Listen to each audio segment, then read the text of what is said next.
I said, what the heck? I threw my hat in there for a job. I got hired at Blacksburg Transit as a bus operator while I was in college. 19 years old. Wow. And I've been in transit ever since. What does it mean to be a successful public transit agency? What are you doing to lead the way? It's time to learn from the top transit professionals from around the world. This is Transit Unplugged with your host, Paul Comfort. This is Transit Unplugged. I'm your host, Paul Comfort. Great to be with you. Coming to you today from the CTAA Sun Conference in Missoula, Montana. It's beautiful out here. Tell you, coming from the East Coast, Josh, you and I are both from there. It's nice to be someplace where the humidity is like 25%, huh? Absolutely. Yeah. 90 degrees feels a lot different out here. It does. Dry heat actually means something. So I'm with Josh Baker. Josh is CEO and general manager of Alexandria Transit in Northern Virginia, from my neck of the woods, as we like to say, and the Dash bus service is part of what he runs. And great to be with you. And thank you for joining us on the show. Yeah, thanks very much for having me.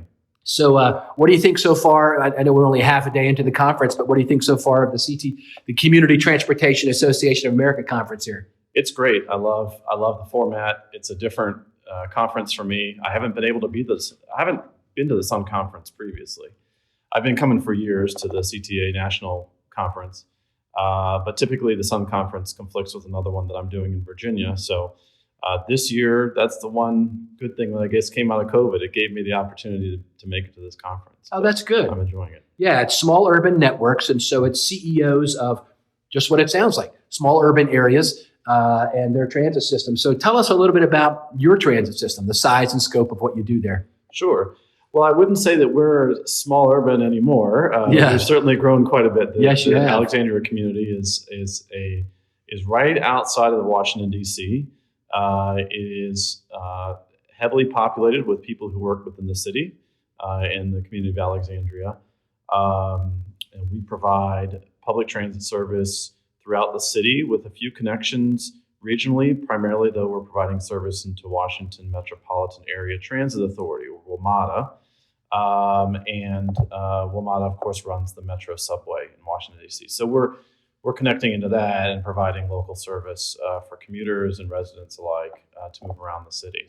But I'm here because my background is also in small urban and rural service, and my interests are learning about all of the different types of transit as I represent Virginia on the CTAA as a delegate of the state of Virginia. Oh, yeah. Very nice. I used to do that for Maryland. Yep. Yeah, back in the 90s. Yes, I was I'm a the Virginia delegate. That's great. So, well, you mentioned your background and all. Tell us about your background. You know, how did you get into transit, those kind of things? Sure. I probably just like everybody else fell into it. I went to school at Virginia Tech in Blacksburg, Virginia. A beautiful community there, great school. Yep. And a great transit system, Blacksburg Transit. And I went to school thinking that I was going to be in computer science. But I'm not a math person, so that didn't work out too well for me. Needless to say, I changed pretty quickly. So while I was floundering around trying to figure out what I wanted to do, I decided to focus on management. And in the context of doing that, I responded to an ad on a bus while I was riding the class for bus operators. And they said, hey, we'll train you as long as you're 19 years old. And you have a license, we'll tell you everything you need to know, and you'll have this part-time job, and we'll work with your schedule. So I thought that really scared the heck out of me. The idea of driving a bus, it just blew my mind. I couldn't understand how I was riding this bus and drivers weren't running over everything and running up on the curb and so forth. So I said, what the heck? I threw my hat in there for a job. I got hired at Blacksburg Transit as a bus operator while I was in college. 19 years old. Wow. And I've been in transit ever since. But basically throughout the duration of school, I was a driver, part-time. And then after I graduated, I decided that I wanted to stick around in transit. And at the time, I thought I was going to join WMATA's intern program. Okay. to get some experience. Well, it just so happened the year that I was graduating, they weren't doing that program anymore. So I said, oh, geez, okay, well, I got to change the plans here. So I stuck around for a little while in Blacksburg. Hey, you're in college life, you just graduated. Why run off so quickly? But in the time that I was in Blacksburg and at Blacksburg Transit, both as a student and then right after I graduated, I decided to become more involved. And I just looked for every opportunity that I could find to learn about transit. So I worked in marketing and communications a little bit. I spent time in operations, learned how to be an operations dispatcher. I worked at nights and weekends. And where was this? Which agency? Blacksburg Transit. Just right there? Yeah, wow, right there. Okay. On the nights and weekends, full-time staff are at home. Right. So they need people to fill in. Yeah. So I ran the shop, awesome. myself and some other students. And I loved it. I spent a summer interning in their maintenance garage. So I learned how to do maintenance. And I will tell you to everyone on this podcast, it is the hardest job in transit by far. I have great respect for our mechanics and maintenance personnel because it was the most painful, tiresome thing that I have done in transit. Just was crazy. Yeah. So I did all those things. After I graduated, I got a job with an organization called New River Community Services, which is a human service organization. I was hired on to take over their paratransit transportation services, which were basically medical demand response transportation. Right. But it was serving all 4 counties of the New River Valley. So there's the town of Blacksburg, there's the city of Radford, there's Floyd, Montgomery, Pulaski, and Giles counties. And so this agency served all of them. So I took over the job there. They took a leap of faith with me as a young student, graduate, and said, hey, we need help. You've got some transportation understanding. Can you do this? So I spent the next 10 years of my career working for that agency, working my way up, growing their transportation services for individuals with disabilities, special needs, elderly. Grew their fleet, managed their fleet, eventually started managing their facilities. There were 18 facilities with 800 employees throughout 4 counties, and so my responsibilities were for all the transportation and all the facility services. Then in 2011, I partnered with the city of Radford and Radford University, which is a community about less than 20 minutes drive from Blacksburg. Of course, has a university, but had no transit. So being that I was involved in services throughout the 4 counties as well as the city and the town, I saw a need. And I saw a background that I had and an experience that I had. And so I approached the city and I said, I really think there's a need for transit here, and talked with the city leadership. And they said, absolutely, we agree. Wow. And you're a rainmaker for the industry. Yeah, it was an exciting time. So worked very closely with the city leadership, got council engaged, and engaged Radford University. Their president at the time, Penny Kyle, was a visionary and someone who wanted to see a service like this and was really supportive of it and the need of students to be transported. So we brought those things together, my experience with being in Blacksburg, understanding how university transportation service worked, understanding the unique needs of the city of Radford and the population there. Partnered with the Virginia Department of Rail and Public Transportation, who was very supportive, got us some initial grants to study feasibility studies, which of course said yes. Of course, I'm summarizing a lot that was going on for multiple years, and then eventually funded startup costs to purchase buses. We started with 7 cutaways. And planning related to routes and service design and everything. So anyway, skip over some of the more details. Ultimately, we got the service launched 10 years ago this month. They are celebrating their 10-year anniversary in August of 2011. And I remember the day that we put buses out on the road, and the first driver called in and he said, I have a passenger. So we were all shocked. Exactly. The service exploded, 167,000 passengers in the first year. Shows you there was a need for it. Yeah, with 7 cutaways. Wow. So that They were tells rocking. you, yeah. The next year there was 375,000 passenger trips. We were buying full-size New Flyer transit buses and responding to engagement with the community. So that was a real proud time for me and all the people in Radford and Radford University and the community and the team at New River Community Services to have that success. And I'm really proud that service is still successful, and shout outs to them. You're one of the only people I've ever met that's actually started a bus system from scratch. Oh, yeah? Yeah. Oh. I mean, I did that in like 30 years ago in Queen Anne's County, Maryland. Okay. And we ended up in 1991 winning CTAA's award for the best community transit system in America. Nice. But you're, I think, the only other person I've ever met who's done that, who started a system from scratch. Well, fist bump. Yeah. There we go. I started at the Department of Aging doing transportation for elderly and disabled, just like you. Yes. And then we felt like we needed a public bus system. So we started something called County Ride. So very similar to what you did. It's a very similar track. That's exactly. awesome, man. That is awesome. Yeah. It is a lot of work, as you know. Yes. You have to learn everything. You'd already learned it all. Right. But you have to do everything. You have to do everything. Yeah, and grants, dispatching, everything. Yeah. And, and the number one thing is making sure the community gets what they need and what they want and understands the need for it. Yeah. So how long did you stay there? So in total, I was in the New River Valley for about 16 years, and that's combined time at Blacksburg, time in the Radford community and the New River Community Services. And,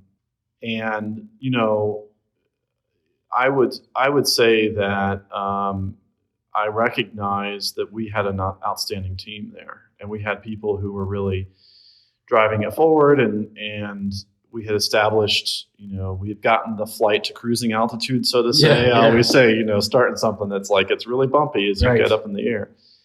At which point, the city of Lynchburg was looking for a new general manager for the Greater Lynchburg Transit Company. A well-established system, dating back, well, it's been GLTC since 1974, but before that, boy, they had trolleys and everything.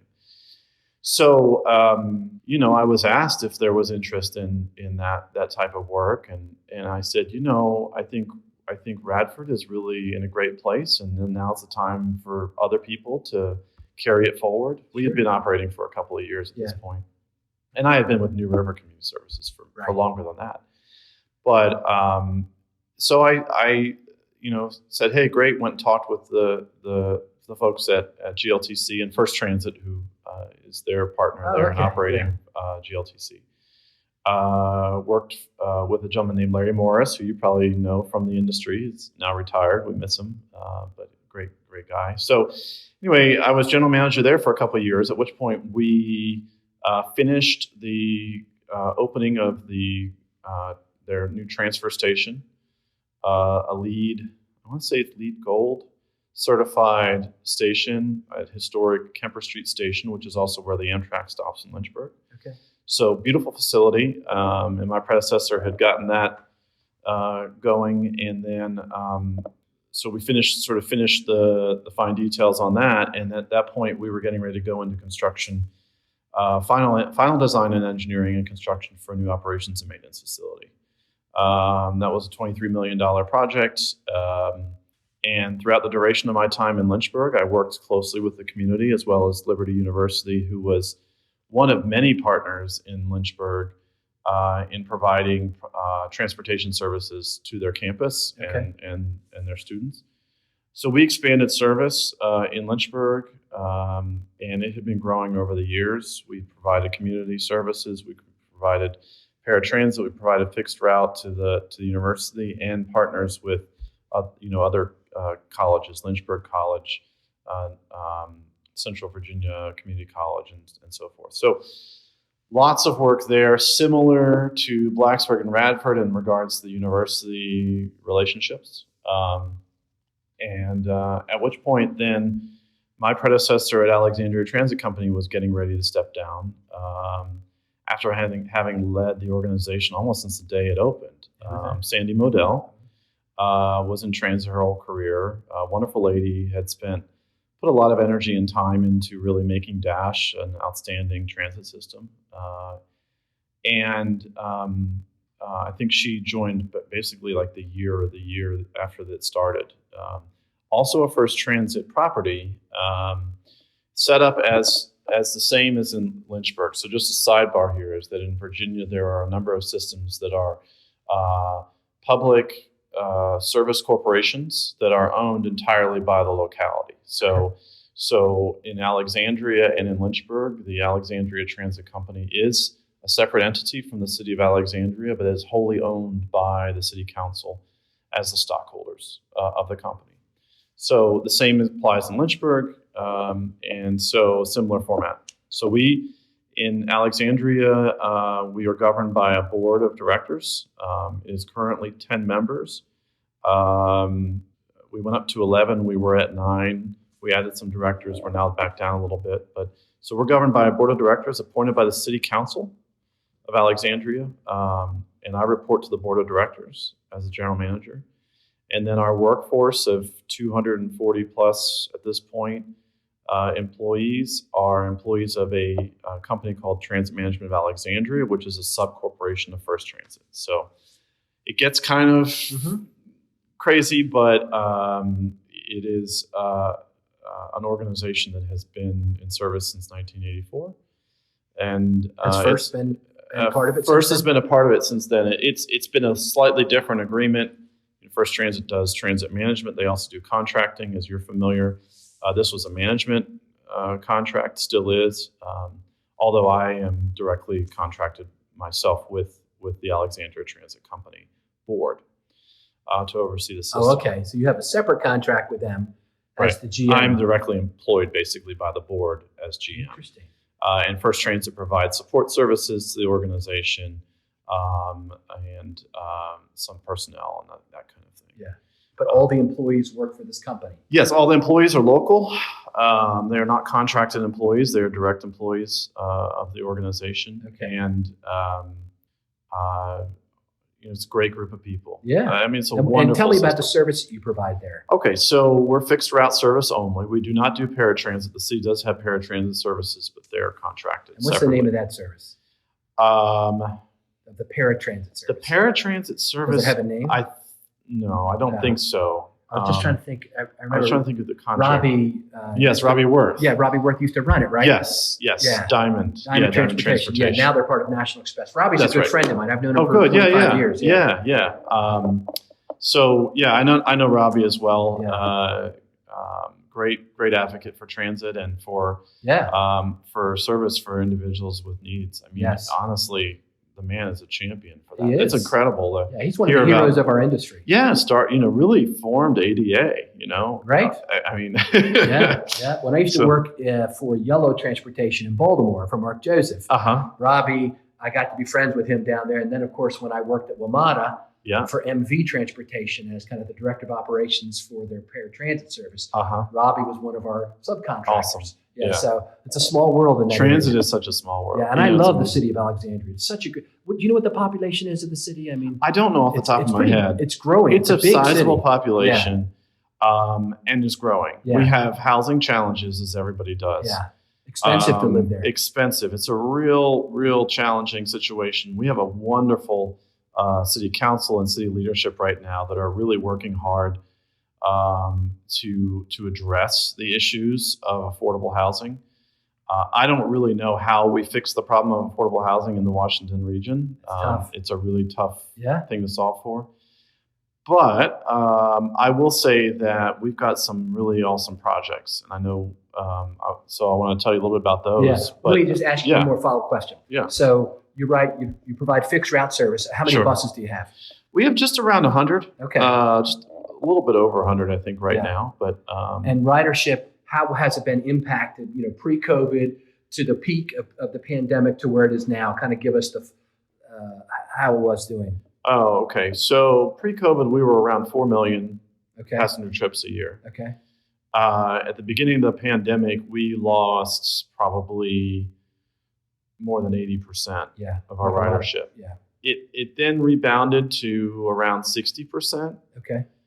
And held there for the better part of the year with reduced service. Okay. So losing 60% of your ridership, was significant. Yeah, exactly. For the better part of a year. Yeah. Especially in a community like that is so Yes. heavily traveled and so much traffic. We're back up now. We went having lost 60%. We were then down to we had lost 40%. So basically we had 60% of our people were back. Yeah. Then we were back up to 80% or so more recently. We are seeing ridership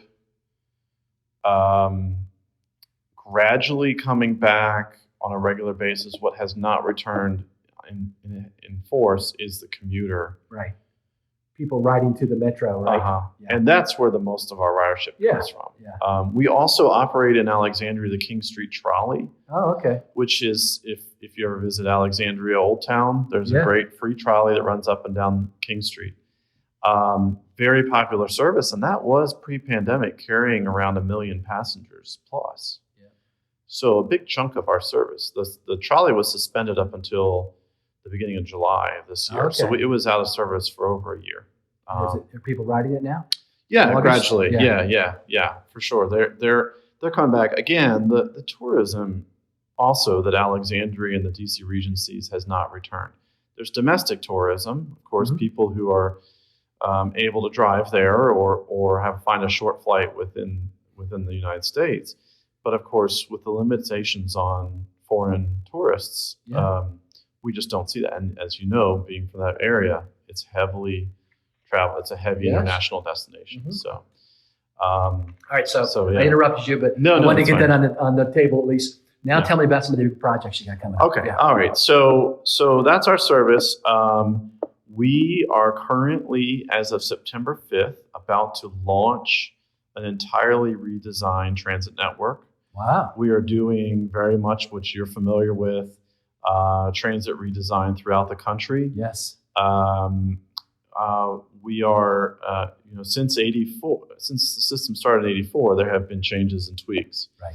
And being as a fellow transit professional, you know that bus stops get added here and taken away here, and a bus now takes a right here and a left there because someone at some point wanted that. I talk about that all the time. The spaghetti strings of our routes. Yeah. So we have been, for the better part of the past 2 years, longer than that probably, our planning department, led by our director of planning, Martin Barna, has been phenomenal in working to put forth a new network that will significantly increase frequency on the high travel corridors, provide enhanced services to the west end of Alexandria, which runs along I-395.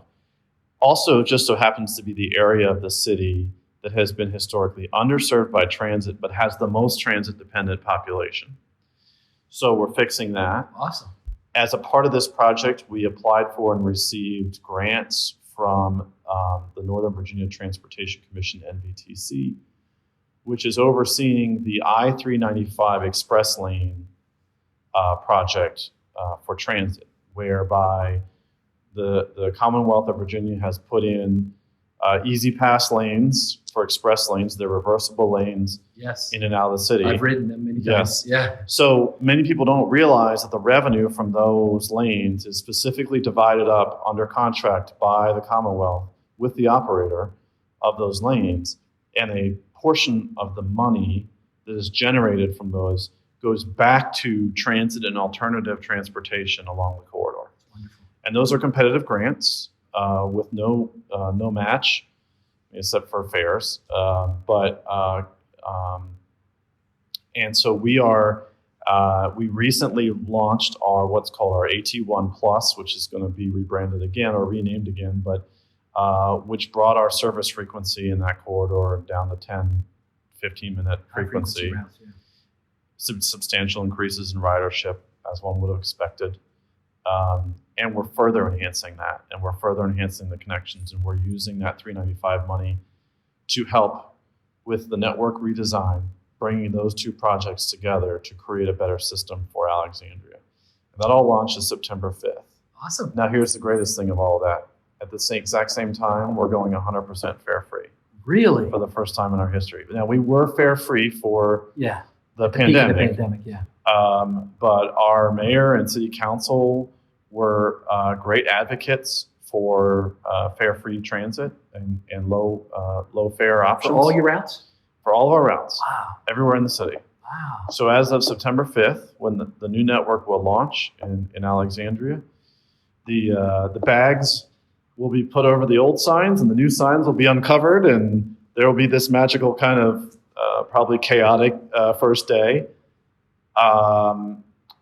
With some of the routes will remain similar to what they were. Some will be entirely revamped, and we will become fare free for the first time in our. And how are you making up the loss of revenue? Do you know what you were making before, percentage-wise, your fare box recovery ratio or your numbers? Yeah, I mean, we were probably shy of 4 million, maybe 3.5 million in fares. So the city's going to make it up? So, well, yes, in a way. Budget? Okay. In a way, partially the city is adjusting our local funding to match, and also leveraging the CARES funding and the CRISA funding and the ARPA funding. And I don't know what all the different ones are. There's so many different things going on. Well, I think you named them. Those are the big three.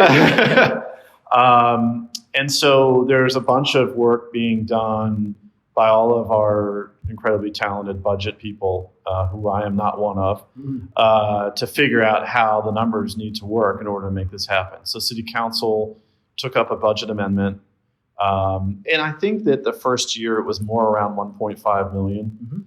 Because ridership's down. Because ridership's down, and there's the other money and those kinds of things. Right. We do have a hill ahead of us. Yeah. To figure out how do you Long fill term. that. But we are going to apply for the Virginia TRIP program. Okay.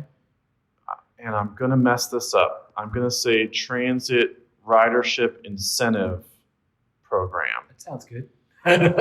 We'll say that. Yeah. If anyone from DRPT is listening, I'm sorry. That stands for TRIP stands for that, right? Send Paul an email and clarify. Tell him what I did. What's that wrong? It's Josh.Baker. Yeah, exactly. So we're going to apply for TRIP funding, and the Commonwealth has put aside a big chunk of money to support low fare and zero fare and reduced fare programs throughout the Commonwealth. That is amazing. So That's fingers awesome. crossed we'll have that, and that will help us to sustain this program. Yeah. Because the challenge will be in the coming Gosh, you got a lot happening, brother.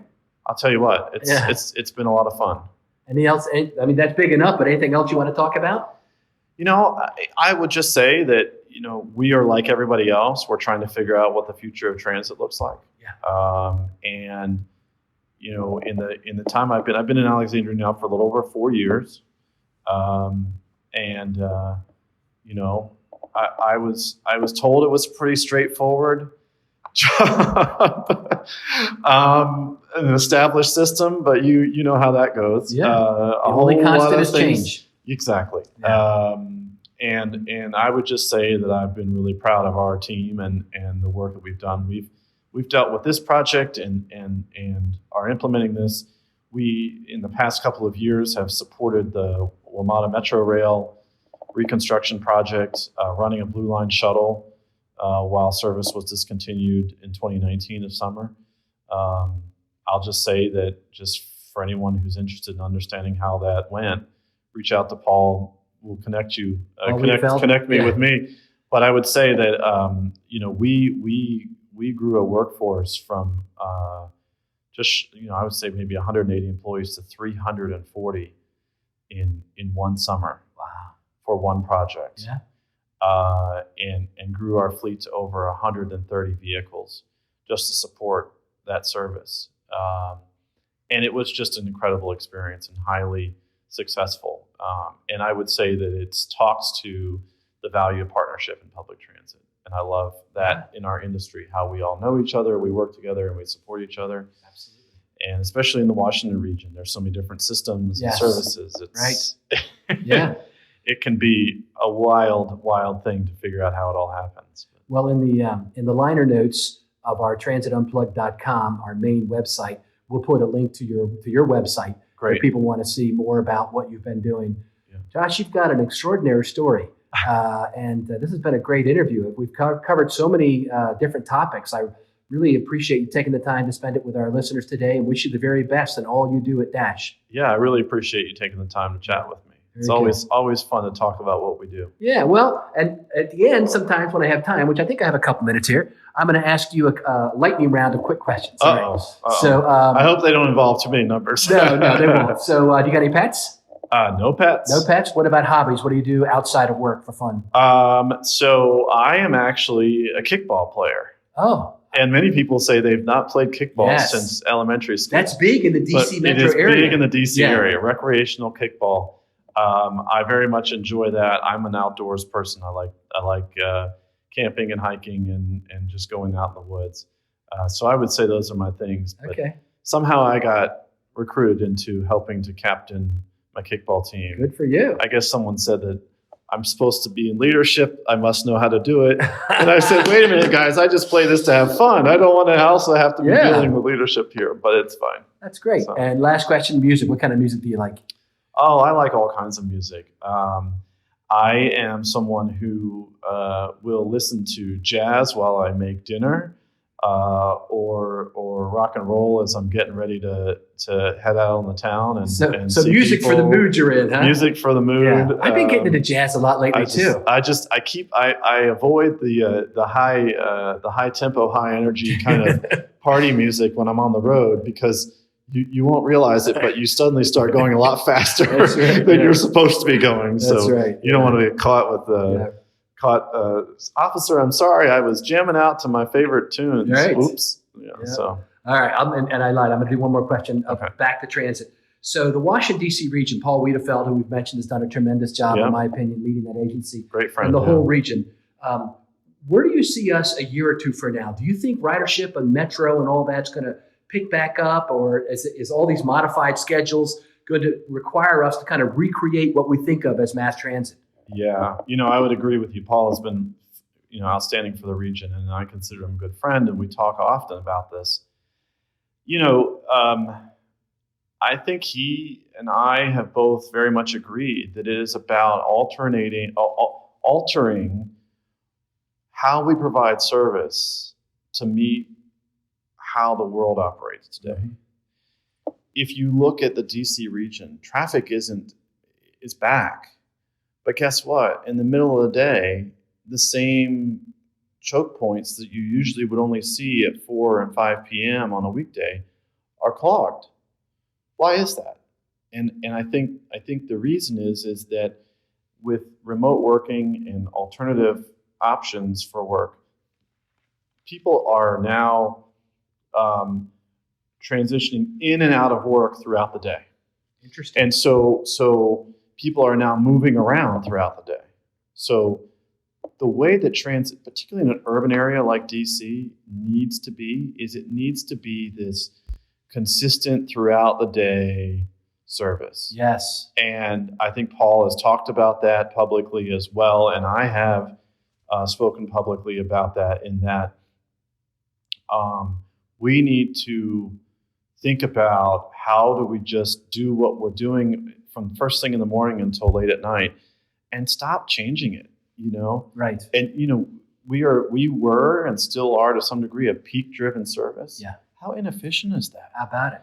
You're sending buses out, and then you're having to bring them back in, and then you're having to park them, and then you're having to bring more people in, and then they're having to take the buses back out. A lot of my friends are so happy the we don't have that peak and a peak anymore. All that extra unnecessary service, really. Yeah. You just needed it. In Singapore, Jeremy Yap was telling me, Paul, I'm so happy. That extra 20% we had to do in the morning and night, we don't do that anymore, but we're able to now spread our resources more evenly throughout the day. Absolutely. Put the bus out there first thing in the morning and let it be out there all day. Yeah. You're going to have to change people. Right. But stop good. Stop changing the surface. That's great, Josh. Yeah. I think our listeners, that's really good. I hope Thanks again for being with us. Absolutely. It's been a pleasure. Yeah. Thank you for listening to this week's episode of Transit Unplugged in Depth, and thanks again to our guest, Josh Baker. Now, next week on Transit Unplugged News and Views, we have David Bruffy of Mountain Line Transit in West Virginia. And David talks to Paul about the results of a survey he did in his community of what they'd like to see in their transit system. And you get to learn about David's hobby, which he uses to recharge, reconnect, and refresh. So until next week, ride safe and ride happy.